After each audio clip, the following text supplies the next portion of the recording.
Remember how you loved the stories at bedtime about princesses and fairy godmothers? Well, you may want to hold on tighter to your teddy bear and keep that nightlight on, because these are not your mother's bedtime stories.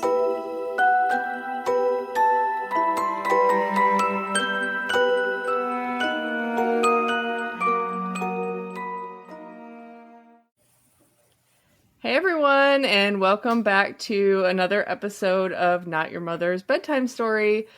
So we've got a good one here today. We've got Kary with us. We're going to get him kicked off here in just a second. But first of all, we have the usual suspects on the line. Just for warning, it is a Sunday evening after a Packers loss. So, if we have a little bit of depression sound in our voice, that's why. It was a long day. There was a lot of crazy football going on today. So this is C Pumpkin, also known as Sherry. I'm the youngest sister. And who else we got on the line here? Colleen's here. Chrissy's here. Oh, she I'm just Karen, showed up. the mom. No, she needed another Still alive. Just a little delayed. Mom also has a new drinking game. So anytime Aaron Rodgers is mentioned during any football broadcast, you're supposed to take a shot. So all you football fans out there, You've got to take a shot. A shot. Don't blame her if you are sleeping at 4:00 on a Sunday afternoon. But all right, let's get things kicked off. So we have Kary on the line here, and Kary has some great stories. So we'll hand it over to him and let him take it away. Okay, thanks. I guess I'll tell the stories about a place in Puget Sound. It's Blake Island State Park. And on Blake Island State Park, there's a large restaurant, and they tried to make it into back then they would call it an Indian cultural center. So they were trying to do First Nation or enhance their culture. So the Tillicum Village is the name of the restaurant. It opened at the same time as, I believe, the 62 World's Fair in Seattle. So it was opened by a gentleman who was a caterer, a large catering company, built a giant longhouse. The only way to get to Blake Island is by boat. So out of the Elliott Bay or the Seattle Harbor. So you got a harbor tour of Elliott Bay, and you got about an hour boat ride out to Blake Island, where you'd have salmon dinners, clams, all that kind of stuff, cooked over an open fire. And then to highlight at each meal, there would be Northwest Native dancing, and they had carvers, Indian carvers, all that kind of stuff. It was a pretty cool place. But the story actually is about the haunting of Tillicum Village. So the island itself, you need a little history about that too. The Native Americans around Elliott Bay and that part of Puget Sound used the island a lot for clam digging in summertime. They stayed out there in the summertime. Also, there was a gentleman back in the early 1900s named Trimble who built a mansion on the island, and his family would come out. Unfortunately, his mother and his wife and his child were drowned at the end of the ferry landing, so the mansion was never visited again by Mr. Trimble. So I was out there in the early 80s, and I had heard stories about some unusual things that happened in the village itself. And this is a beautiful, giant longhouse. I mean, you're talking enormous logs that were used to build this. So I think the first thing that I should probably tell you about was I worked for both the state as a seasonal worker and for the village. And so in the winter times when I wasn't working for the state, I would work for the village. And so I was remodeling a bathroom. So that was in the winter when we were really slow. And I recall there was only 2 people on the island at that time because the head park manager and his wife had left the island for a while. So there was a Native American, and I'll just say his name was Mac. He had worked for the village for a number of years.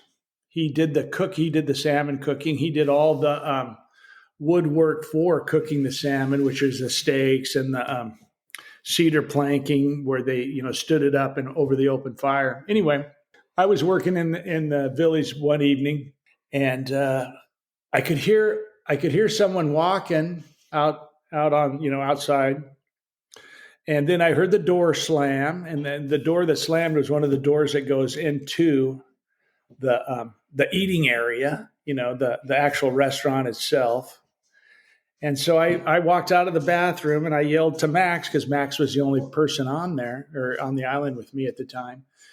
So he didn't reply, and it was no big deal. So I just went into where everybody ate, and it had a big, large stage, and it was a dirt stage, and then had some screens, actually some priceless Indian paintings. It's beautiful that they put in this building.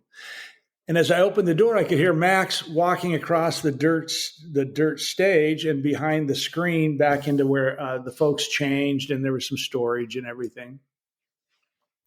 So, and I got to tell you, this was as plain as day. I could hear all this. The door slammed. I could hear somebody walking down through the restaurant, up the stairs onto the dirt floor, and I'm behind them, but I'm just behind them enough to where every time they turned a corner, I didn't see anything. So I jumped up on the stage and went back and flipped on the lights, and I was calling for Max the entire time, and there was nothing there. Of course, just like anything else, when your mind goes wild, then I got that whole thing of like, what is going on here? And so I as quick as I could, went outside, ran over to Max's cabin, knocked on the cabin, and there's Max. And I said, Max, were you in the lodge? And he goes, no. And I said, you know what, Max? And he just said to me, you heard something, didn't you? And Max at the time, this was the early 80s. So yeah, I was much younger than I am now. And Max was probably my age, which is, mid 60s. And Max said, there's a lot of stuff and this is the first time that this had happened to me. And he said, there's a lot of things that happen out here. And I go, oh my gosh, I can't believe that. So needless to say, I did not go back in and finish the bathroom until daylight came the next day. Oh, yeah, it was actually pretty scary. So we had a number of instances in the restaurant. Now, remember, this is a giant cedar longhouse, so fire is, you got to be really careful. But we also had candles on all the tables, and I believe there was 5 tiers. So, you're talking, like I said at the beginning, if I got the numbers right, 600 or 700 people when the meal is sold out, the salmon dinner, and then the cultural part with the Indian dancing and all that. Well, all that stuff had to be cleaned up, after each meal. And in the summer times, we'd run 3 meals a day. So we would always, this happened all the time. We would go through, and after everything was cleaned up, a number of workers would all go through, check all the tables, all the candles, everything to make sure nothing was there. Because, the place could burn down. It was essential that there was no fire.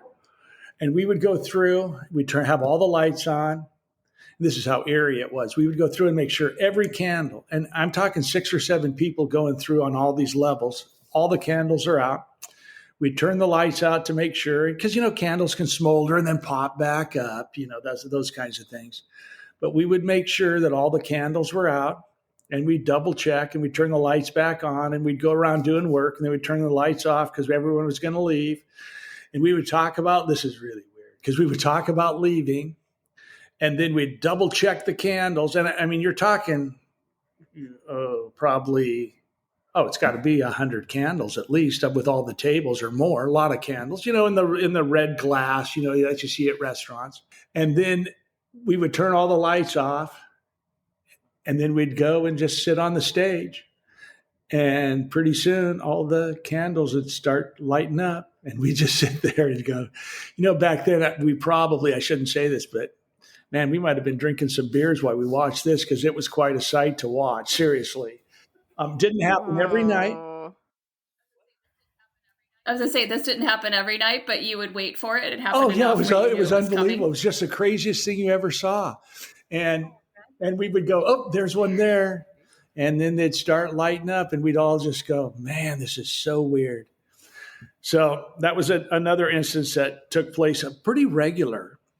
It's weird. All I think of are like those that don't birthday go out. candles, the like joke ones. Yeah, where like you try and you pinch it and then these it are the goes ones back that on. you got. This No, seems like no. an extended period of time that you're waiting. Right. Yeah, No, I get that. Yeah, but that's what I think of, because you extinguish a candle and then it'll pop back up. I can completely imagine those red candles Yes. too. Like I can see what they look like, and this is a huge room, and it had tiers, and so every table had 2 candles on it, and we would we would work it to where we definitely made sure every candle was out before we all would so that was pretty unique. And I know some of the Native Americans, there were some older fellows and gals, and they just, they would just say, that's kind of what it is.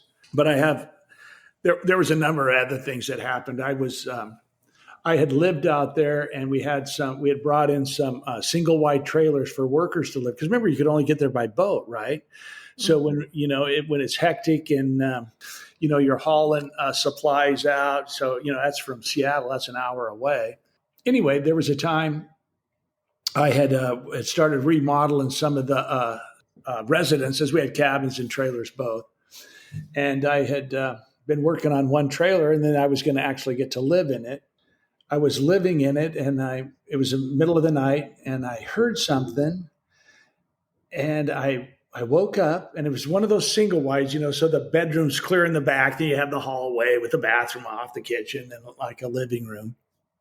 And I stood up, got out of bed, and I heard something again, and I looked down the hall, and Blake Island doesn't have like a lot of street signs or street lights. I mean, it's a dark place come night.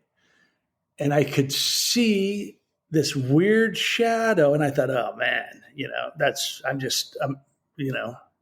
I'm imagining stuff. So I went to turn on the light switch, and the light switch clicked, boom, and no lights came on. And now it's going, that really weird. And remember, it's a single wide, so there's 2 doors. There's one right off the bedroom, and then there's one off the living room. And so there's stairs going out on both of them. I was scared. So I go, who's there? All that kind of stuff you do when you do, you're embarrassed to tell anybody. So, but it's been so long, I guess no one will remember anyway.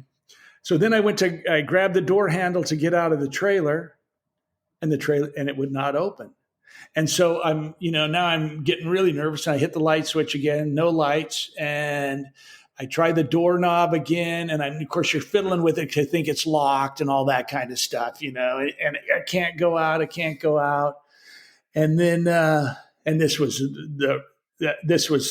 people talk about this, but this was the weird part.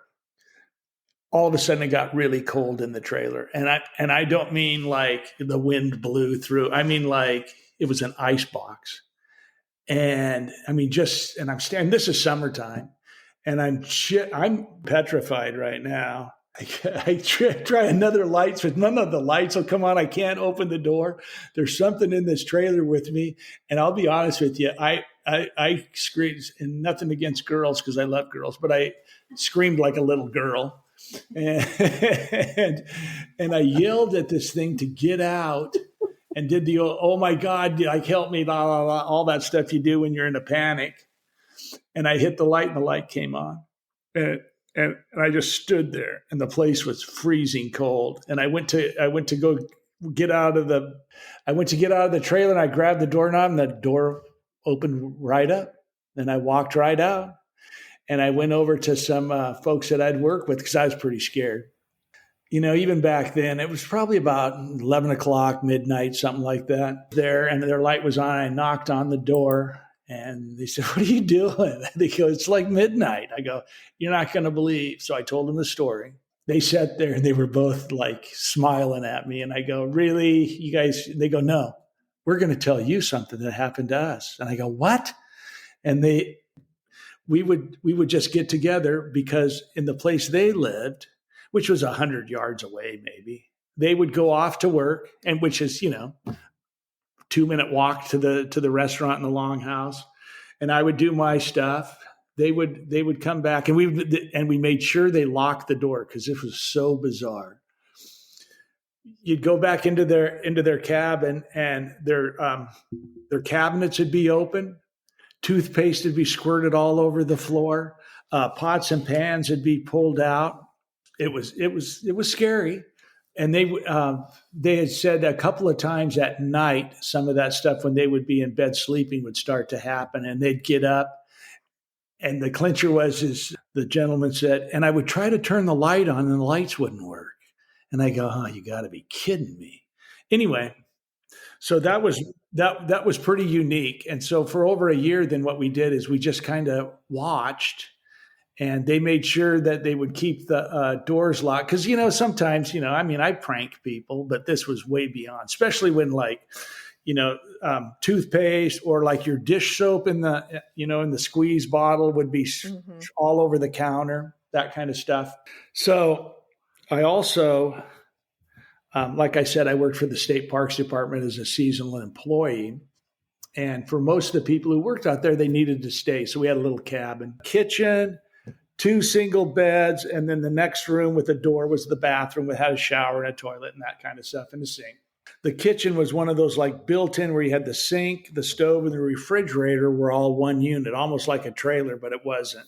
One night, and you're working with this guy all the time, and we became really good friends. So he's laying in one bed, I'm laying in the other, and we're chit-chatting before we go to sleep. The lights are out and everything. This was so bizarre. In the corner by where the kitchen section was. Now, remember, there's a lot of electricity. There's a stove and a fridge. Anyway, we're both laying there, and all of a sudden in that corner is I can't think of that electrical ball that you see that shoots off electric, sparks and all that kind of stuff. You always see it in the movies. Mm-hmm. But those... I know what you're talking about. I don't know what's called. Yeah. So, those long electrical charges. So in the corner of this room started lighting up with these electrical charges going up in the corner. And we were thinking, something is shorting out at the stove or the fridge right there. And these but we laid there and and I said to him, I don't want to use his name, but I go, are you seeing this? And he goes, I'm seeing it. And then there was a big column of flame. And that was in the corner, and these electric charges coming out of it. It probably didn't last very long, but at the time, it seemed like a long, long time. So, just a few seconds, probably 10 to 15 seconds, but enough to it was enough to catch the cabin on fire.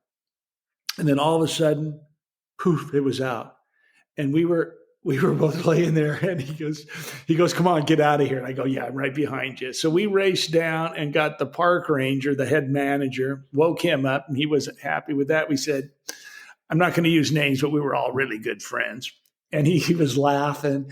And, we're like in our 20s and stuff like that. So, without a doubt, he's giving us crap about, yeah, you guys, I bet you were having pretty fun tonight. Do you have the music on really loud too? No. So we said, come back up here with us. So we went back up, we opened the door, turned on the lights, and he goes, what? And there was no burn marks in the corner. There was no smell of smoke. There was nothing in the entire cabin that was out of place. And he goes, really, you guys, knock it off. We go, no, we're serious. And he goes, so what do you want to do? Well, we wanted to sleep at his house with him and his wife because we didn't want to stay there. And he goes, are you kidding me? And we go, no. And he said, okay, sleep down here at the house with us. I mean, it was completely frightful. I was going to say, he hadn't had any experiences himself? Like he hadn't yet, but he did. Oh, okay. Oh, okay. That's coming. Yeah. So... I just always think it's scarier when it's two people. Mm-hmm. I mean, you're both seeing it. You're both confirming, like you see this huge electrical show going on. But the cabin itself was probably 10 feet by 20 feet. I mean, it's really, really small. I had moved on and got a different job, and the same gentleman the same guy that we lived together in this cabin. Few months later, I'd moved on, and we used to meet up. We're buddies, have a couple of beers or something when he got off the island. He said, Hey, it happened again. I go, did anything catch on fire? He goes, no, that's not what happened. He goes, but it happened again at the trailer. And he goes, and this time I couldn't get out. And so I had to call, we had radios and all that kind of stuff. But what happened is he was asleep and he heard this like screaming yell out on the island. He's like, what was it? It woke him up. And then he started hearing knocks on the side of the wall on the outside. And this thing went around the cabin, pounding on the walls, and he couldn't get out. He was petrified. So, this guy's thinking, man, what am I going to do? And the next thing, as I recall, now I'd already gone. This is just him telling me. The park manager yelled from down the road because he had heard the screaming. He didn't know what was going on. And whatever it was running around this building, pounding on the walls. And he said he was petrified. And then the manager came up because he had heard the screaming. And as he got nearer, everything like stopped. And then I shouldn't tell his name. So this guy was able to get out of the cabin. And the manager was standing right there. And he goes, man, what was going on up here? He goes, I thought there was, somebody was trying to break in. And then I heard some people screaming and stuff. And he goes, what was that? Now, here's the deal. It was winter. And there was only that man, the park manager, his wife. And of course, I told you about Mac. That was the only people on the island. There was no boaters in the marina or anything like that. And there was nobody running around. Yeah, it was pretty unique in that there was some pretty scary stuff. What did the screaming sound like? Did it sound like a person or? Yeah. He just said a person screaming. So, like a woman, a child? Yeah, I don't, to be honest with you, I don't remember other than, he said, because he was asleep and then the screaming started. And then they started pounding and moving around the building really fast, pounding on all the walls. And of course, the pounding was going on. And then the manager came up the road, just walked up the road with a flashlight because he heard the screaming. He didn't hear the pounding or, not sure what was going on. And yeah, it's pretty, those things can be, especially when you're on an island, right? Yeah. The only way there, is by boat. You're not leaving in the middle of the night. So there was some pretty unique things that happened, and they just didn't happen to me either. They happened to this other couple, and then there was a caretaker out there, him and his wife. It's some different things like that in the lodge had happened to them. It seemed, but the older Native Americans were just like, this island has been inhabited by, Native Americans, Indians, First Nation, and what people for a long, long time. And they would always say, and you guys know, we kind of have different beliefs than your Christian beliefs. We think about things differently, and we don't know if it the spiritualness or whatever is different or what happens.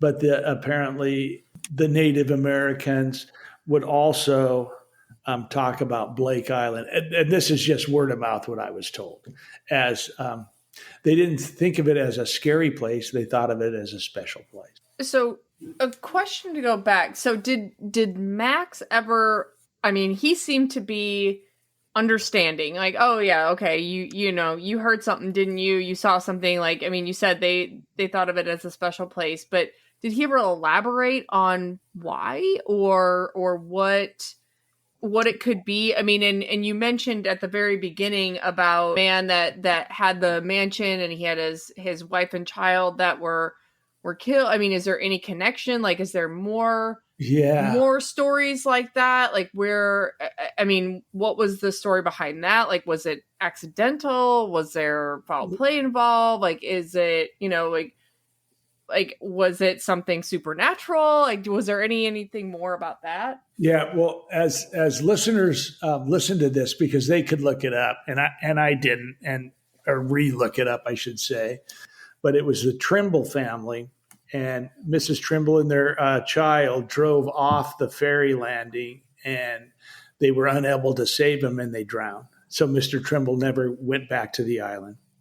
So it just kind of adds, a little something. But most everybody is in agreement just from the Native American aspect, is that it was the supernatural from Native Americans. It really wasn't the Trimble family. But, hey, who knows, right? I mean, how would you, what's one prankster, a Native American or some like real estate dude? So. And did you carry, nobody that you know of ever like saw anything really, right? Like any sort of, figures, or it was just all hearing and right. The only pranks and antics. Right. The only thing, it was when I was in that trailer and it looked like I could see almost like a shadow at the end of the hallway.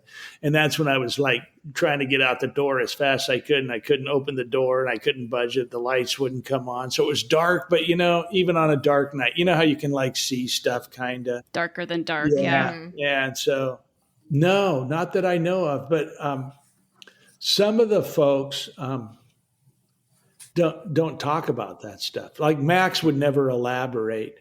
He had that twinkle in his eye. My gosh, he was an older fellow back then. Of course, I was younger, but he just would like sometimes smile and say, yeah, those are the things that happen, around here. The part that we could get all the time, which was just the craziness, was the candles in the longhouse. I mean, we would purposely make sure everybody would go through and we'd like make sure every single candle is totally out, and then we would double check, and we would anyway, because out there you didn't have like fire suppression in the building or anything like that, like, places. And so, and we would tell people, hey, we're going to do this tonight. You ought to come and sit down with us, and see what happens. Because sometimes nothing would happen. No candles would come. They'd go, oh, well, you guys just aren't putting the candles out well enough, It's like, no, here we got 6 people here going through and we're all, double checking each other, and let's just sit down. Because sometimes we'd get it up, which would be really weird. Sometimes we'd get it all done and we'd turn the lights out and we'd all go sit on the stage. And by the time we were sitting on the stage, there'd be candles lighting up. And then there'd other times we'd like get them all off and nothing would happen.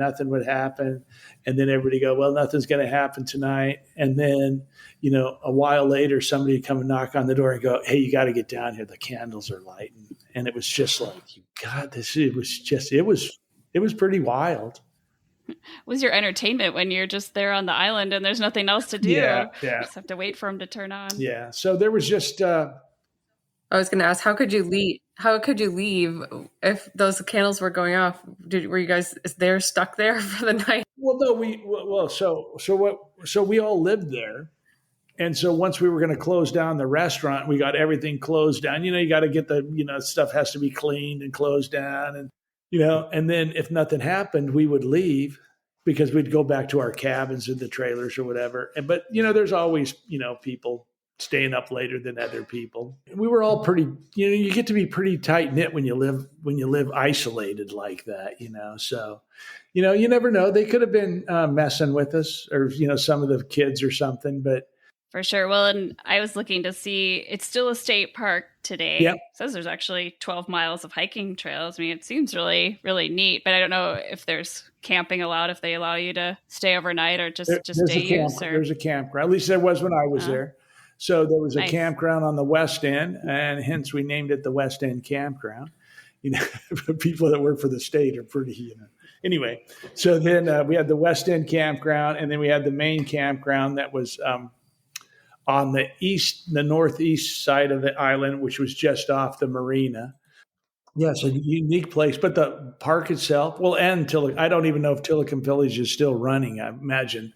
So is there any other, like you said, people can look it up, but is there any other history or anything that happened on that island that would spark some kind of paranormal or supernatural activity? Yeah, not that I know of. I just know that a lot of people said that the tribes around Elliott Bay and that part of Puget Sound used Blake Island a lot in the summertime. That was just word of mouth kind of thing. So if people passed on, I don't know. to be honest with you. That part, you got to remember, I was a kid in his 20s. I was more concerned about my paycheck and making sure the Camaro ran and I had cold beer. Camaro.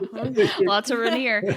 Well, I just wonder if there's like some kind of significance. I mean, it seems like a lot of the activity is centered around fire and, seeing fire or electricity, not being able to turn on lights. Yeah. Well, one of the interesting things after we talked, Kary, I looked up and I did a little bit of research, and you said after the Trimble family left and abandoned it, it became kind of this, no trespassing, off limits place, but kids would still go out there. And there actually were a couple of kids that they left a fire burning in front of the Trimble house, and then it burned down. And so after that, they said you can still see the foundation. I don't know if you could see the foundation of the Trimble house when you were there, but so there was a fire, the house burned down by the time they could get out there. So that would, link to that. But I mean, yeah, just again, being such a historic setting for Native Americans, you could see where there's just that strong spirituality there too. So there was a fire. It's a cool place, and it's a really neat, as state parks go, it's a neat state park. Plus, it is so close to urban areas, but it's separated by miles of water. When you're there, you're isolated. I mean, it's pretty cool, but yeah, the matter of fact, the foundation, we had some interpretive signs that we had installed there. And I don't know, like I said, this was in the 80s. And so I would imagine if they took care of it and preserved it, the foundation of the old Trimble mansion is probably still there. I don't want to like hypothesize too much, but it reminds me because I live in New Hampshire, and we have an island. It has like a conference center. It's about 10 miles off the coast, but I know there were murders that happened there because back in the 1800s, when people were living on that island, there was like so much isolation. And I don't know if they have the winter there that we have here, but like people like went crazy because of that isolation. If there's, a similar thing happened with being on this island, is, reminds me of that scenario, as you could have been really isolated, especially long ago. And who knows what happened during the winter months.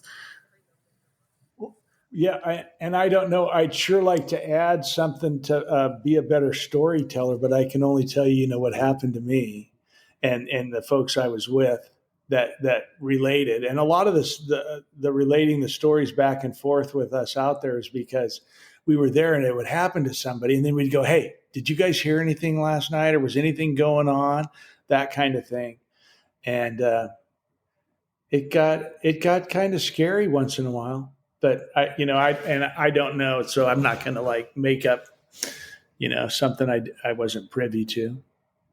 Well, and so I guess that's my question. So you said it got kind of scary, but I mean, did it ever feel like you were being threatened, or was it more of just kind of the overall experience, like something you can't explain is happening? Or did you actually, I mean, you talked about it being very cold and that's a common thing, but did you get the sense that something didn't want you there, or something felt like it was malevolent or anything like that? Or was it more of just, I'm just freaked out because something is happening that shouldn't normally be happening?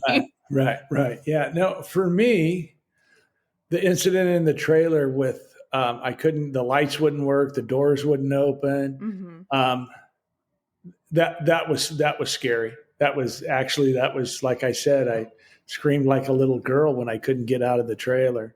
That was really scary, but it never felt like somebody was trying to do you harm.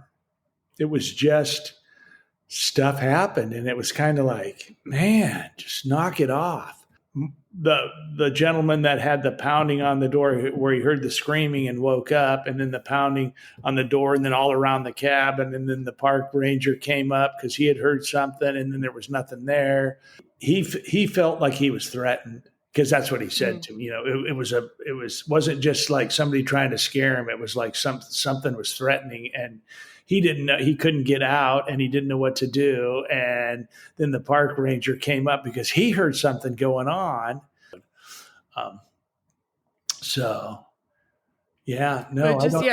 It seems interesting. Yeah. That it's sometimes, and everybody had, so I guess that's my other question.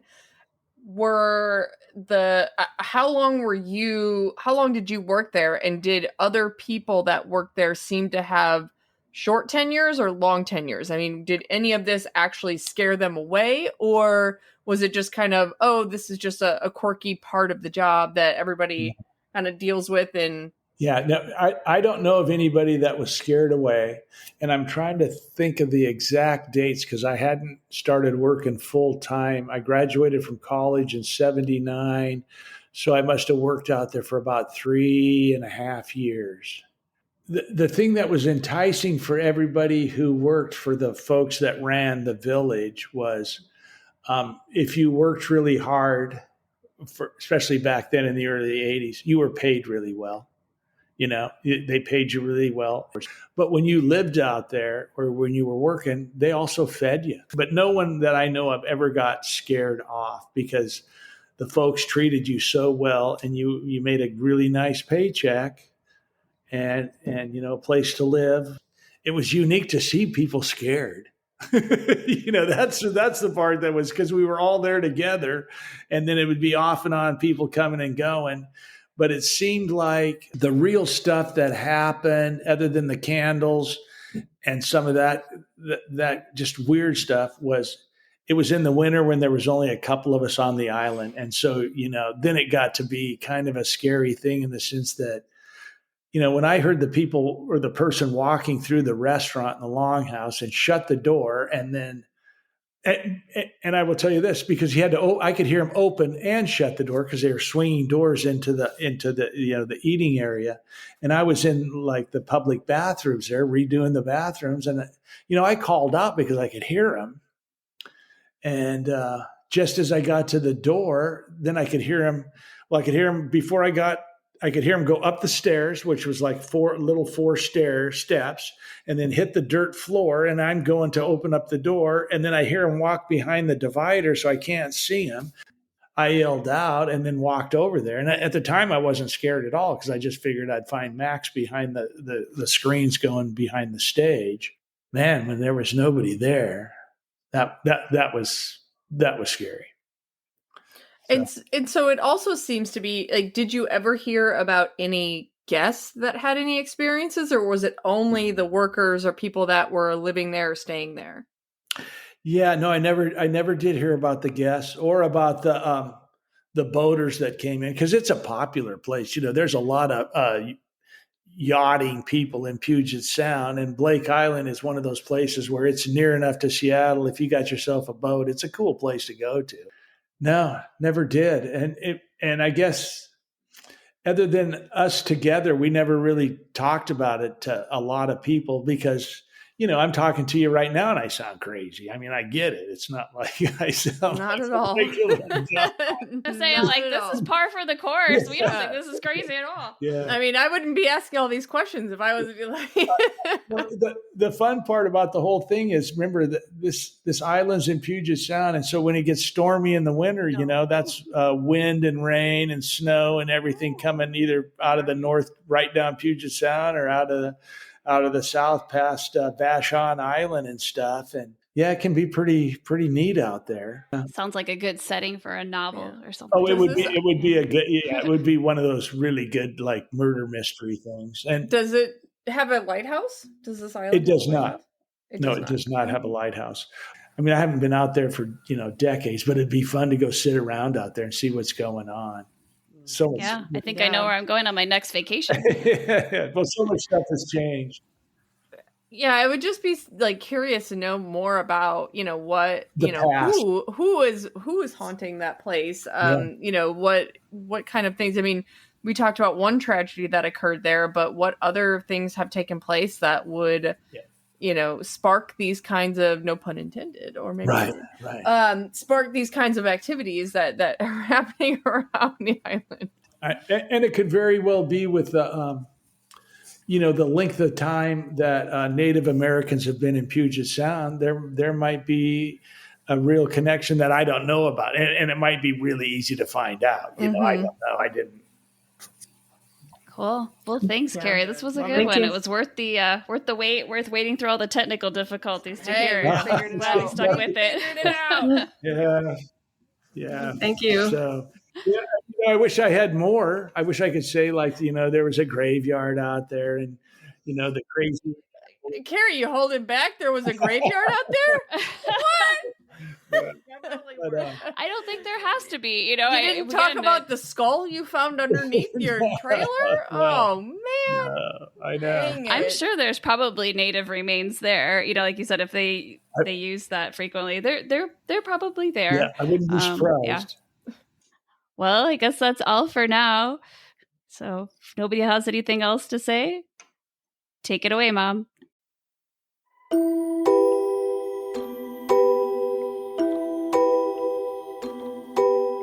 Thank you for listening, and remember to keep that night light on. Good night, sweet dreams.